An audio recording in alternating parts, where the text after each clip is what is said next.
오늘 사도행전 5장 33절부터 42절까지 말씀으로 예수님은 그리스도시다, 예수님은 그리스도시다, 이런 제목으로 말씀의 은혜를 나누고자 합니다. 오늘 우리가 사는 세상에는 수많은 이름이 있습니다. 수많은 이름. 어떤 이름은 사람들에게 존경을 받고 어떤 이름은 시간이 지나면 잊혀집니다. 어떤 이름은 역사책에 남고 어떤 이름은 한 시대를 풍미했다가 사라지고 맙니다. 그러나 이 세상에 있는 모든 이름 가운데 영원히 사라지지 않는 이름이 있습니다. 죄인을 구원하는 이름, 죽음을 이기게 하는 이름이 있습니다. 영생을 주시는 그 이름은 오직 하나뿐입니다. 읽어볼까요? 그 이름이 바로 예수 그리스도입니다. 아멘. 오늘 사도행전 5장 33절부터 42절에 나오는 말씀을 주목해서 보시면 사도들은 매를 맞으면서도 감옥에 갇히면서도 종교 지도자에게 위협을 당하면서도 한 가지를 포기하지 않았습니다. 바로 이겁니다. 예수는 뭐라고요? 그리스도다. Jesus is the Christ. 예수는 그리스도이다. 매 맞고 감옥에 갇히고 위협당하면서도 이 진리를 포기하지 않았던 거죠. 이것이 사도들의 생명이었고 이것이 교회의 존재의 이유였습니다. 오늘도 하나님께서는 우리에게 묻고 계십니다. 지금 너는 누구를 전하며 살고 있느냐? 너는 지금 누구를 전하며 살고 있느냐? 오늘 말씀을 통해 우리가 다시 한번 예수 그리스도를 붙잡고 그 이름 때문에 기뻐하며 살아가는 믿음의 성도들이 되기를 주님의 이름으로 축원합니다. 사랑하는 성도 여러분, 예수 그리스도만이 인생의 모든 문제를 해결하시는 유일한 구원자가 되시는 줄로 믿습니다. 따라합시다. 예수 그리스도만이 인생의 모든 문제를 해결하시는 유일한 구원자이십니다. 아멘이십니까? 세상 사람들은 많은 문제를 해결하려고 했습니다. 뭐로요? 돈으로 해결하려고 합니다. 권력으로 해결하려고 합니다. 지식으로 해결하려고 합니다. 의학으로 해결하려고 합니다. 그러나 아무리 문명이 발달해도 해결하지 못하는 문제가 있습니다. 바로 죄와 죽음과 심판의 문제입니다. 그래서 우리가 이 육신의 장막을 벗는 그 순간 우리가 가장 피할 수 없는 문제 앞에 서게 됩니다. 그것은 뭐냐? 너는 죄 씻음을 받았느냐라는 거예요. 너는 예수를 통하여 죄 씻음 받았느냐? 예스, 오케이, 천국.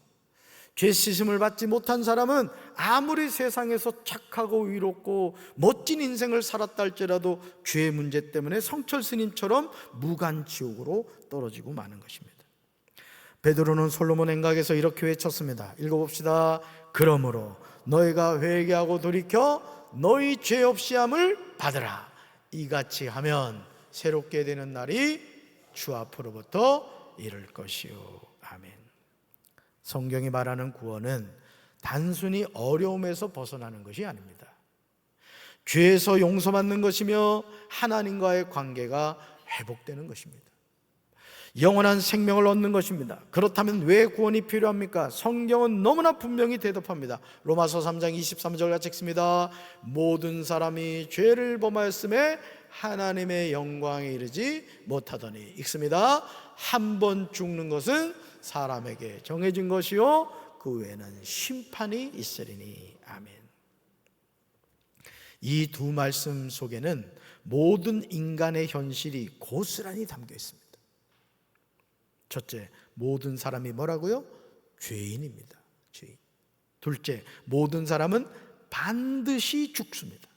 셋째, 죄 때문에 하나님의 영광에 이를 수 없습니다. 넷째, 죽음 이후에는 반드시 심판이 있습니다. 이 네 가지 사실 앞에서는 이 세상에서 부자도 예의가 없습니다.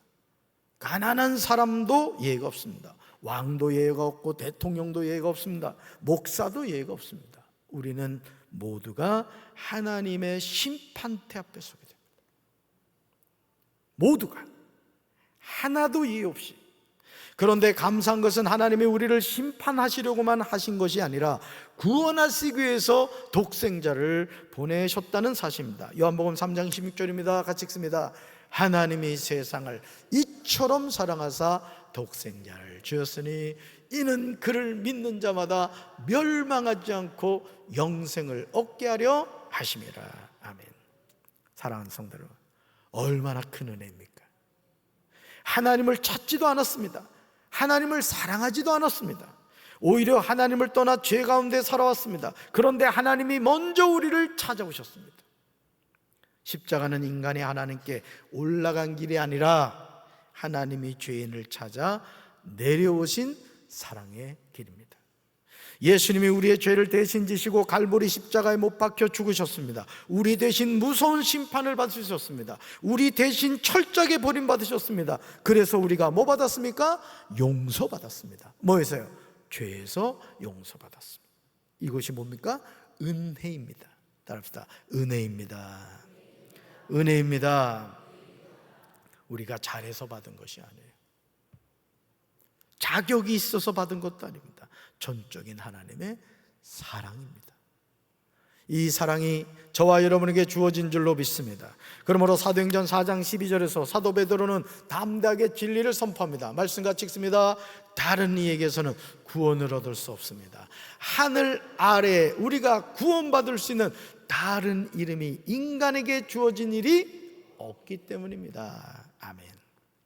예수님은 좋은 종교의 창시자가 아닙니다. 훌륭한 성인도 아닙니다. 인생 상담가도 아닙니다. 예수님은 우리의 죄를 해결하시는 유일한 구세주가 되시는 줄로 믿습니다.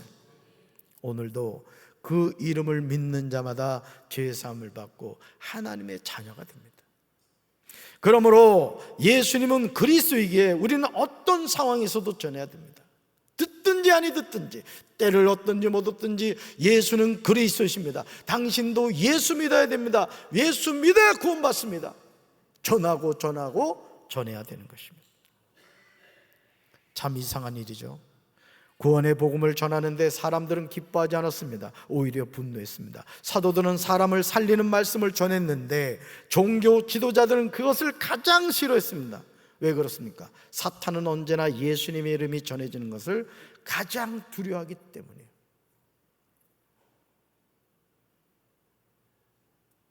저는 우리 사랑하는 성도 여러분들이 사탄이 싫어하는 일만 골라 하시기 바라요.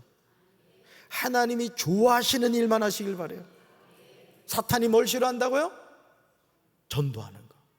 예수는 그리스도라는 복음을 전하는 것을 사탄은 싫어한다는 것이죠. 그래서 사도들에게 명령합니다. 읽어볼까요? 이것이 민간에도 퍼지지 못하게 그들을 위협하여 이후에는 이 이름으로 아무에게도 말하지 말게 하자고 그들을 불러 경고하여 도무지 예수의 이름으로 말하지도 말고 가르치지도 말라 하니. 누가 누구한테 한 얘기예요? 종교 지도자들이 사도들에게 한 얘기. 이것은 오늘날도 마찬가지입니다. 세상은 모든 것을 말해도 예수만은 말하지 말라고 합니다. 윤리도 말할 수 있습니다. 철학도 말할 수 있습니다. 봉사도 말할 수 있습니다. 그러나 예수님만은 말하지 말라고 합니다. 왜 그렇습니까? 예수님의 이름에는 생명이 있기 때문입니다. 그래서 이 마귀라는 놈은 우리가 예수 이름을 전하는 것을 가장 싫어하는 거예요. 왜? 그 예수 이름에 생명이 있고 그 예수 이름이 죄인을 구원하는 능력이 되기 때문이에요. 할렐루야. 예수의 이름에는 구원이 있기 때문입니다.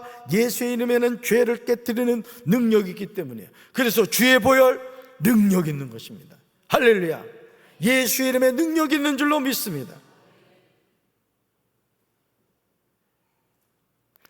그러나 사도들은요 조금도 흔들리지 않았어요. 종교 지도자들의 협박에 조금도 위축되지 않았습니다. 사도행전 5장 29절에서 외쳤습니다. 읽어볼까요? 사람보다 하나님께 순종하는 것이 마땅하니라. 아멘. 우리는 항상 이 말씀 앞에 서게 되는 거예요. 사람보다 하나님께 순종하는 것이 마땅하다. 그러니까 사람에게 순종하라, 하나님께 순종하라. 하나님께 순종. 하나님 기뻐하는 일만 하라는 거예요. 아멘이십니까? 그리고 사도행전 5장 30절부터 32절에서 담대하게 증거하고 있습니다. 우리도 이 복음을 전해야 돼요. 말씀 읽어볼까요?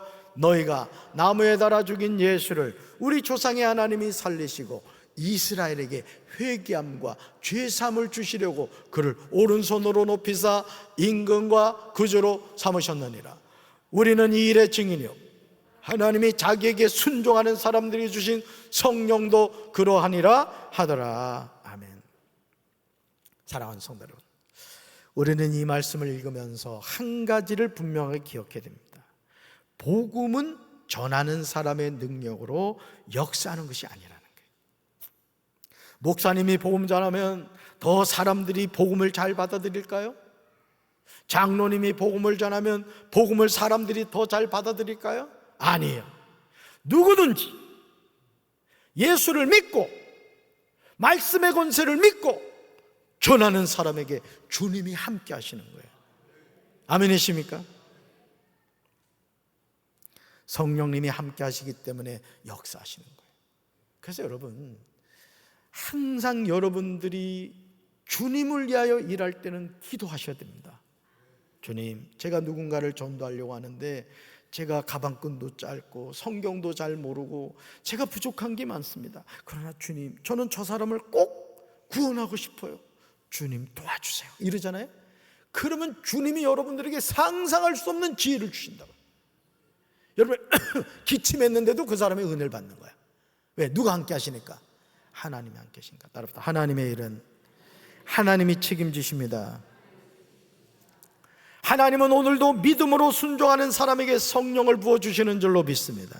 우리 입술이 열릴 때 성령께서 역사하시는 거예요. 우리가 예수님을 담대하게 전할 때 하나님은 사람들의 마음을 움직이시는 줄로 믿습니다.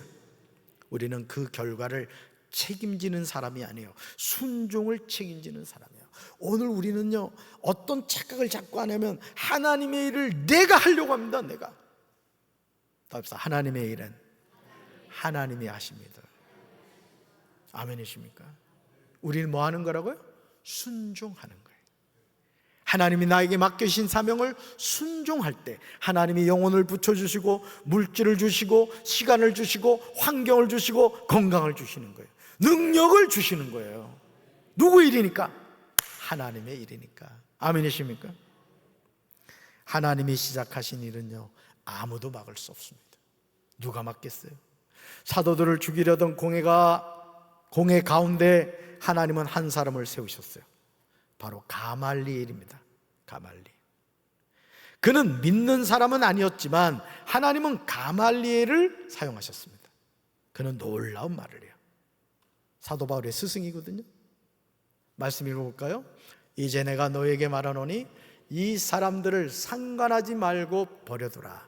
이 사상과 이 소행이 사람으로부터 났으면 무너질 것이요 만일 하나님께로부터 났으면 너희가 그들을 무너뜨릴 수 없겠고 도리어 하나님을 대적하는 자가 될까 하노라 하니. 아멘. 얼마나 놀라운 말씀입니까? 하나님이 시작하신 일은 사람이 막을 수가 없어요. 이걸 잘 기억하세요. 하나님이 시작하신 일은 누가 막을 수 없다고요? 사람이 막을 수 없어요. 그러니까 여러분도 하나님이 쓰시기 원할 때는 그냥 순종하셔야 됩니다. 어떤 사람은 신나게 두드러 맞고 돌아오는 사람이 있어요. 아니 이왕 하나님의 일을 할 거 아멘하고 즉시 순종해서 쓰임받아야지. 그냥 코피 터진 다음에 천부여 의지 없어서 왜 오냐고 미리 오지. 옆에 있는 분들하고 인사합시다. 그러지 말자. 터지고 오지 말자. 아멘이십니까? 하나님이 쓰시겠다면 아멘 하시면 돼요.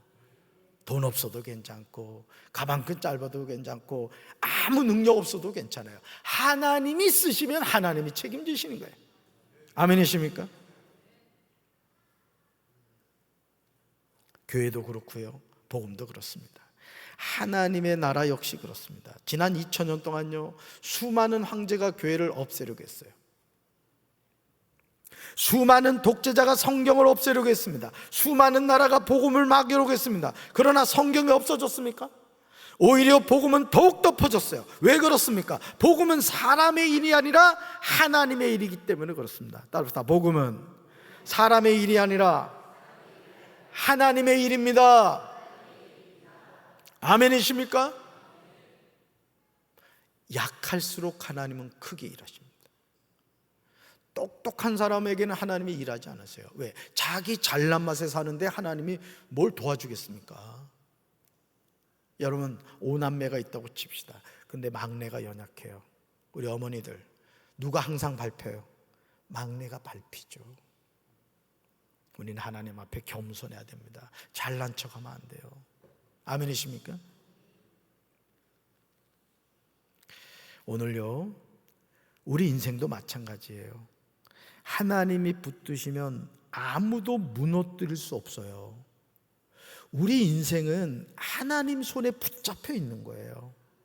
안 되는 것 같고 막히는 것 같고 소망이 없는 것 같아도요, 여러분, 하나님이 어떤 분이라 그랬어요? 할렐루야 찬양대 주일날 내가 바라보면서 얘기했잖아. 우리 글로리아죠? 하나님이 어떤 분이라 그랬어요? 전지전능하신 분이라 했다고. 그 하나님이 나와 함께 하시면 못할 일이 있어요, 없어요? 정말이요? 그거 믿으면 끝난 거라고. 하나님이 함께 하시는 인생을 누가 감히 건드려? 누가? 까불다가 하나님한테 혼나지. 하나님이 여시면요, 아무도 닫을 수 없어요. 아멘. 하나님이 함께 하시면 어떤 어려움도 결국 은혜의 통로가 되는 줄로 믿습니다. 그러니까 우리가 하나님을 바라볼 때 절망적인 인생이 소망을 가지게 되는 거예요. 아무리 돈이 많고 건강하고 성공한 인생을 살아간다 할지라도 그 인생에 하나님이 없으면 그 인생은 끝난 인생인 거예요. 끝난 인생. 그런 인생이 얼마나 많아요. 우리 삶에도 이해할 수 없는 도움이 있습니다. 우리가 전혀 예상하지 못했던 사람을 통해 길을 열어주세요. 여러분에게 그 하나님의 은혜가 함께 하시길 바라요. 전혀 뜻하지 않는 누군가를 통해 여러분의 문제가 풀리게 되고 여러분의 삶이 새로워지게 되시길 바라요. 우리가 생각하지 못한 방법으로 보호해 주십니다. 제 자동차가 문제가 좀 생겨가지고 어제 도지사를 만나고 왔어요. 충남 도지사를. 차를 타고 가는데 막 핸들이 막 그냥 떨려 하는 거예요. 그냥 가면서 막 기도가 터지더라고. 그냥 막 절로 기도가 나오더라고요. 여러분, 고속도로를 달리는데 핸들이 흔들린다고 생각해봐요. 지난번부터 사실은 그랬었는데 돌아갈까 갈까 말까 고민을 많이 했죠. 어떻게 하나님께 기도했지. 그래서 여러분 지금 보고 있는 거야. 못 볼 뻔한 거라고. 그러니까 우리 인생은요, 흔들리는 인생이라 할지라도, 흔들리는 핸들이라 할지라도 하나님이 붙잡아 주시면 된다는 거예요. 따라합시다. 낙심하지 말자, 절망하지 말자, 탄식하지 말자. 내 아버지는 하나님이시다. 할렐루야. 우리가 생각하지 못한 방법으로 보호해 주세요. 이것이 하나님의 섭리예요. 그러면 낙심하지 마세요. 하나님의 손은 지금도 나를 붙들고 계신 줄로 믿습니다. 지금 예수님의 이름 때문에 받는 고난은 영광입니다. 사내들인 공회원들은 사도들을 놓아주기 전에 책짓질했어요. 그들의 등에 피가 흘렀습니다. 몸에는 깊은 상처가 남았어요.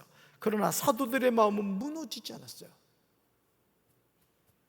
오히려 사도행전 4장 41절과 42절을 보시면요, 놀라운 말씀을 기록하고 있어요. 같이 읽습니다. 사도들은 그의 이름을 위하여 능력받는 일에 합당한 자로 여기심을 기뻐하면서 공회 앞을 떠나니라. 그들이 날마다 성전에 있든지 집에 있든지 예수는 그리스도라고 가르치기와 전도하기를 그치지 아니하니라. 아멘. 사랑하는 성도 여러분, 사람의 상식으로는 조금도 이해하기 어렵습니다. 매를 맞았는데 기뻐했어요. 복음을 전하다가 매를 맞았어요. 예수님의 이름을 전하다가 매를 맞았어요. 그런데도 기뻐했습니다. 모욕을 당했는데 감사했어요. 여러분, 신앙생활 하다 보면 모욕당할 때가 있습니다. 속히 인도자를 하는데 속돈이요, 나를 이렇게 막 째려본다거나 말이죠, 나에게 어떤 안 좋은 말을 해요. 속해 선교 회장을 하는데 회원들이 말이요, 비협조적으로, 제가 원래 이렇게 체크를 하는데 어느 선교 회장님이 목사님, 우리 선교를 위해서 기도해 주십시오라고 써놨다고. 얼마나 절박하면 그걸 써놨겠어요. 그래서 내가 전화했지. 어때, 선교에 많이 힘들어요?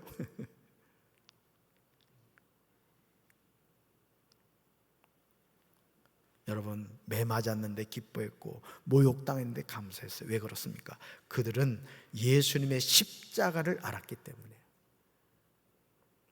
주님이 먼저 고난받으셨기 때문입니다. 주님이 먼저 피 흘리셨기 때문입니다. 그래서 사도들은 이렇게 고백하죠. 내가 읽어볼까요? 내가 주님을 위해 조금이라도 고난받을 수 있다니 이것이 은혜입니다. 나 먼저 주님이 십자가에 못 박이셨고 침뱉음 당하셨고 모욕당하셨고 뺨을 맞으셨고 인간 이하의 그 대우를 받으셨다고요. 그런데도 예수님은 원망 불평하지 않으시고 나 같은 죄인을 위해 십자가에 못 박혀 죽으셨어요. 그러니 사도들이 깨달은 것이 뭐냐? 아, 주님이 나보다 먼저 고난당하셨구나. 난 입이 10개라도 할 것이었구나. 나는 나의 죄 때문에 고난을 당하지만 우리 예수님은 나 같은 죄인이 고난당하셨구나. 이걸 깨달은 거예요. 이걸. 오늘 우리 신앙도 마찬가지입니다. 여러분, 믿음 때문에 손해볼 수 있습니다. 오해받을 수 있어요. 조롱받을 수도 있습니다. 그러나 그것은 하나님이 버리셨다는 증거가 아니에요. 오히려 주님과 함께 걷고 있다는 증거입니다. 여러분, 어느 누가 주기철 목사님을 저주받은 인생이라고 합니까? 어느 누가 손양원 목사님을 저주받은 목사라고 합니까? 예수님의 이름 때문에. 여러분 아세요? 주기철 목사님이 감옥에서 나와가지고 집으로 갔대요. 하여간 어쨌든 풀어줬나 봐, 일본 순사가. 그랬더니 참 그 사모님 대단하신 분이지. 이러더래요. 왜 살아서 왔냐고 그러더래. 야, 그런 사모 만나면 인생 공부한 거야. 우리 김용심 사모도 그럴 가능성이 높아. 왜 살아서 왔느냐고 그러더래요. 그리고 다시 가서 순교하신 거예요. 여러분, 주기철 목사님이 저주받은 목사님입니까? 하나님이 영광 받으신 거죠. 타협하지 않는 그 신앙을 끝까지 지키신 거예요. 손양원 목사님 두 아들을 죽인 그 왼수를 양 아들을 삼았어요. 그리고 그를 품어주죠. 미친 사람입니까? 아니에요. 주님의 사랑을 깨달았기 때문에 원수인 그 원수를 아들로, 양자로 삼았던 겁니다.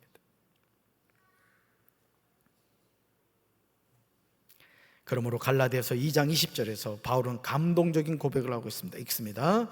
내가 그리스도와 함께 십자가에 못 박혔나니 그런즉 이제는 내가 사는 것이 아니요 오직 내 안에 그리스도께서 사시는 것이라. 이제 내가 육체 가운데 사는 것은 나를 사랑하사 나를 위하여 자기 자신을 버리신 하나님의 아들을 믿는 믿음 안에서 사는 것이라. 아멘. 여러분이 꼭 암송하셔야 될 성경 말씀 가운데 한 구절이 바로 이 갈라디아서 2장 20절입니다. 사랑하는 성도 여러분, 우리가 고백하는 신앙은요, 편안함을 추구하는 삶이 아니라 예수님과 동행하는 삶이에요. 아멘이십니까? 그러므로 그 길에는 때로는 눈물이 있습니다. 그러나 그 눈물은 헛되지 않습니다. 주님은 우리의 눈물을 기억하시고 우리의 충성을 기억하시며 우리의 순종을 영원한 상급으로 갚아주시는 줄로 믿습니다. 오늘 말씀은 우리에게 몇 가지 분명한 결단을 요구합니다. 첫째, 예수 그리스도만이 나의 유일한 구원자이심을 끝까지 믿으라는 거예요. 둘째, 사람보다 하나님께 순종하라는 것입니다. 셋째, 하나님이 시작하신 일은 반드시 이루신다는 믿음을 가지라는 거예요. 넷째, 예수님의 이름 때문에 받는 고난을 영광으로 여기시라는 거예요. 여러분, 우리는 편안하고 안락한 삶을 꿈꾸죠? 고난이 없는 삶을 꿈꿔요. 여러분, 고난이 없는 인생이 복된 건가요? 물론 그렇게 느낄 수 있을 것입니다. 그러나 하나님의 자녀는 고난이 없지 않아요. 건강을 통해, 물질을 통해, 자식을 통해, 다양한 인생의 문제를 통해 우리는 고난을 당합니다. 그런데 그 고난은 우리를 망하게 하는 것이 아니라 우리의 생각을 한 곳으로 집중하게 만드는 거예요. 우리의 바라봄을 예수님께로 향하게 하는 거예요. 아멘이십니까? 나만 바라봐. 아무개 장로, 아무개 권사, 아무개 집사, 아무개 성도, 나만 바라봐야 돼. 나만 바라봐야 살아. 우리 인생에 주어지는 그 고난은 우리를 망하게 하는 것이 아니라, 그렇구나, 예수님만 바라봐야 되겠구나. 결론은 그거예요. 아멘이십니까? 세상은 여전히 예수님의 이름을 침묵시키려고 수단과 방법을 가리잖아요. 우리가 사는 시대는 사도행전 시대와 크게 다르지 않습니다. 그러나 생명의 복음은 결코 묶일 수가 없습니다. 예수님의 이름은 결코 사라질 수 없어요. 읽어볼까요? 예수님은 어제나 오늘이나 영원토록 동일하신 구주이십니다. 아멘. 그러므로 우리도 사도행전에 나오는 사도들처럼 날마다 성전에서든지 집에서든지 삶의 자리에서든지 가정에서든지 직장에서든지 어디에서든지 예수는 그리스도이십니다. 따라합시다. 예수는 그리스도이십니다. 담대히 전하는 하나님의 사람들이 되어야 될 줄로 믿습니다. 살아계신 하나님은 지금도 예수님의 이름을 높이는 사람을 붙드시고 성령으로 충만하게 하시며 마지막 날에는 영광의 면류관으로 갚아주실 줄로 믿습니다.